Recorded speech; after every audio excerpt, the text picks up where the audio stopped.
Hello दोस्तों, नमस्कार, राधे राधे आप सभी को। तो सबसे पहले शिवरात्रि की आप लोगों को ढेर सारी शुभकामनाएं।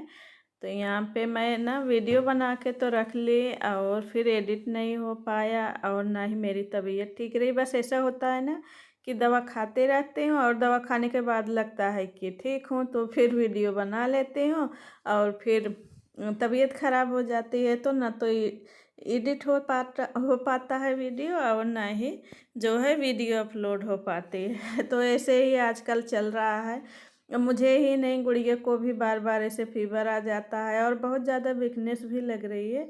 तो पता नहीं कैसा फीवर है। और जबकि हम लोग को ना जल्दी फीवर वूवर नहीं आता है और जब फीवर होने लगता है ना तो फिर जल्दी से छोड़ता भी नहीं है।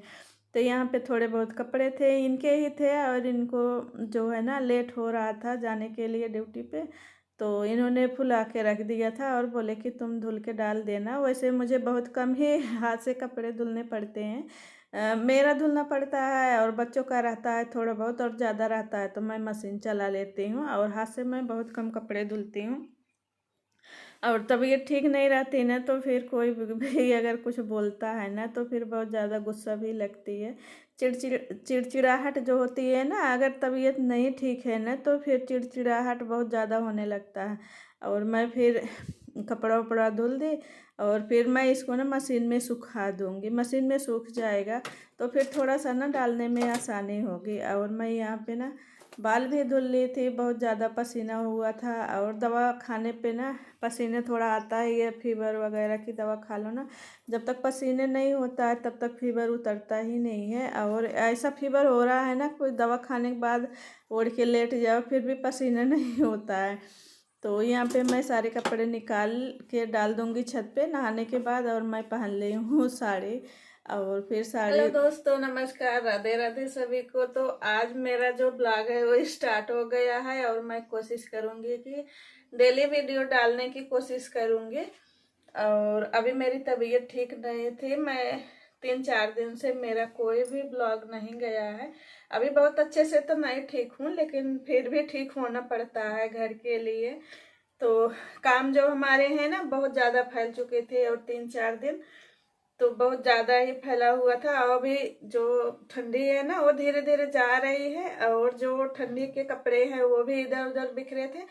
तो मैंने 2 रजाई रख दी है और अभी 2 रजाई बाहर निकली हुई। और यहाँ पे मैं बेडशीट को चेंज कर दी थी क्योंकि मुझे फीवर आ रहा था और पसीने वगैरह हो रहा था तो मैंने उसको हटा दिया है। और आप लोग को ना फेस देख के तो पता चल ही जाता होगा कि हाँ तबीयत नहीं ठीक रहती, तो फेस थोड़ा सा ना डल डल सा हुआ रहता है। तो यहाँ पे मैं ना और रजाई रख दी हूँ, बस थोड़ी सी रजाई बाहर रखी हुई हूँ। तो 2 ही रजाई बाहर है अभी। वैसे जो है ना बहुत पतले वाले ओढ़ते हैं ना तो फिर ठंडी लगती है। और रात में एकदम मौसम ठंडा हो जाता है, दिन में एकदम गर्म हो जाता है। अब धूप वगैरह में नहीं बैठ सकते हैं तो नीचे चटाई डली थी तो मैंने फोल्ड करके उस पर रख दिया और फिर ये बेडशीट को चेंज कर दिया। और बेडशीट तो धुली नहीं थी, मैं उसको रख दी हूँ, फिर बाद में धुलूँगी। शावर पे वैसे बाथरूम में टंगा दी हूँ। जो बड़े वाले कपड़े रहते हैं ना तो उसको मैं बाथरूम में जो शावर होता है ना तो उसी पे मैं रख देती हूँ, मशीन में भर के नहीं रखती हूँ। फिर मशीन में ना अजीब से मुझे बदबू आती है, तो पता नहीं क्यों। हाँ, मुझे ही आती है कि सबको आती है, अब ये मैं नहीं बता सकती हूँ। कोई भी चीज़ होती है ना तो मैं बहुत जल्दी पता मुझे लग जाता है कि ये चीज़ बदबू आ रही है। अगर घर में एक चूहा भी घुस जाता है ना तो मुझे तुरंत पता चल जाता है कि आज मेरे घर में ना चूहा घुसा हुआ है, क्योंकि उस भी उसको उसकी जो है ना उसकी भी अलग से स्मेल आती है तो फिर मुझे तुरंत पता चल जाता है। और मुझे ना थोड़ा सा पता नहीं क्या है कि बहुत ज़्यादा बदबू भी आती है तो इसलिए मैं थोड़ा सा ना तो साफ़ सुथरा करती रहती हूँ। और मैं यहाँ पे ना थोड़ा आलू भी छील लूँगी। और ये बोले थे कि मैं दोपहर का खाना नहीं खाऊँगा तो मैंने सोचा कि चलो मैं जो है मतलब ऐसा कुछ बनाऊंगी कि जो कि चटपटा भी हो और खाने में अच्छा लगे। जैसे फीवर वगैरह में तो खाना अच्छा भी नहीं लगता है। तो यहाँ पे मैं थोड़ा सा ना मिक्सर में पीस लेती हूँ पपीता और इनके लिए शेक बना दूँगी। तो ये बोल के गए थे, तो बोले कि उपवास रहूँगा, लेकिन जब दोपहर में आए ना, बोले कि जो तुम लोग खा रहे हो तो मैं भी खाऊँगा, मैं आज नहीं रहूँगा। तो इनका उपवास जो होता है ना, वो मतलब कि 12 महीने का रहता है। तो ऐसे 12 महीने वाला जो उपवास होता है ना, उसको कभी भी रख सकते हैं, कभी भी ऐसे छोड़ सकते हैं, इस तरह का है। तो यहाँ पे मैं थोड़ा सा ना कढ़ाई रख के आलू को थोड़ा सा भून लूँगी और मसाले वगैरह डाल दूँगी। और जब मैं मसाले डाल रही थी ना, तो पता नहीं बार बार जो है मोबाइल का जो स्टोर होता है वो भर गया था, तो बार बार बंद हो जा रहा था। और जैसे लगा के रख देते हैं ना, फिर वो अपने आप जो है बंद हो जाएगा। तो इसलिए कैमरे को भी देखना पड़ता है बीच बीच में। आप लोग देखे होंगे ना कि कोई भी यूट्यूबर है तो एक बार कैमरे में ज़रूर देख लेता है वीडियो चल रही है कि नहीं चल रही है, फिल्म बन रही है कि नहीं बन रही है। तो मैं भी कुछ भी बोल देती हूँ। तो यहाँ पे आलू डाल के थोड़ा सा फ्राई कर दूँगी और फिर मसाले डाल दूँगी। और जो मसाले मैंने डाले थे ना, वो क्लिप बने ही नहीं। तो यहाँ पे देखिए, यहाँ पे मैं थोड़ा सा गरम मसाला डाल देती हूँ, नमक डाल दूँगी।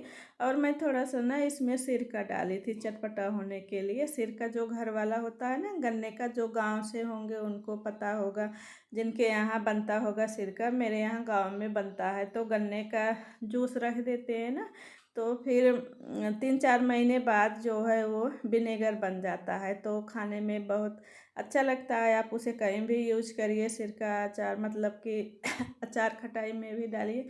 और ये आ गए थे ना, कुछ कुछ बोल रहे थे, तो मुझे गुस्सा लग रही थी। जब तबीयत नहीं ठीक होती है ना, तो गुस्सा तो लगते ही है। और आपको ना मेरा फेस देख के पता चल गया होगा कि मैं गुस्से से बात कर रही हूँ।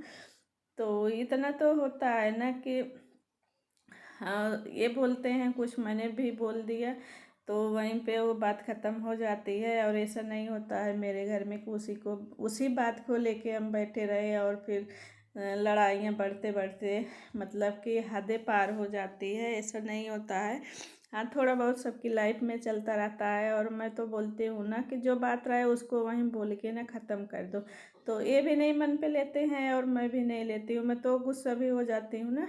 तो ये ज़बरदस्ती आएंगे बोलेंगे, और ये भी बोलेंगे कि क्यों गुस्सा हो। तो बाद में इनको पता चलता है कि आप ही तो बोल के गए थे गुस्सा के। तो ऐसा होता है। और फिर कुछ देर बाद हम दोनों नॉर्मल हो जाते हैं। और यहाँ पे देखिए, प्रिया भी आ गई है खाना देने के लिए। खाना क्या, वही जो बना है वही वो भी खाएंगे, क्योंकि मना करके गए थे। जब जेंट्स लोग घर में खाते नहीं है ना, तो फिर हम लेडीज का ऐसा रहता है कि कुछ भी बना लेते हैं, खा लेते हैं। तो बोले कि जो तुम लोग खाओगे ना वही मैं भी खा लूँगा। तो यहाँ पे इनको भी दे देंगे निकाल के। और आप लोग को अगर मेरी वीडियो अच्छी लगे तो लाइक शेयर सब्सक्राइब ज़रूर करिएगा। और मैं शुरू में नहीं बोलती हूँ, लास्ट तक। ऐसा होता है ना कि बहुत कम लोग ही लास्ट तक वीडियो देखते हैं। और अगर मेरी वीडियो यहाँ तक देख चुके हैं ना, तो प्लीज़ सब्सक्राइब करके मुझे फुल सपोर्ट करिएगा। उसके बाद खाना पीना खा लिए थे, तो मैंने सोचा कि चलो आज मेरे पास थोड़ा सा टाइम है ना, मैं थोड़ा सा हेयर स्टाइल जो है ट्राई करती हूँ। मैंने देखा था ना, तो मैं वही ट्राई कर रही हूँ। बना तो था लेकिन उतने अच्छे से नहीं बनता है। जैसे हमारे लंबे बाल है ना, तो उतना अच्छे से नहीं बन पाता है। और क्या है ना कि मेरे बाल थोड़े से सिल्की ज़्यादा हैं, तो इधर उधर फिसलता रहता है। ये जो मतलब रबड़ लगी है ना, ये अपने आप खिसक खिसक के गिर जाता है, इतना ज़्यादा सिल्की हेयर है मेरे। तो जिसके कड़े बाल होते हैं ना, जैसे खुद से बना लो हेयर स्टाइल, तो उस पर रुका रहता है, या तो स्प्रे वगैरह जो जेल आता है उसको लगा लो तब रुका रहता है। तो ये देखिए, अगर मेरे जो है हेयर स्टाइल आप लोग को अच्छा लगा हो ना, तो एक लाइक ज़रूर कर दीजिएगा। वैसे लाइक से हमें कुछ मिलता नहीं है, बस लाइक करते हैं आप लोग ना, तो अच्छा लगता है।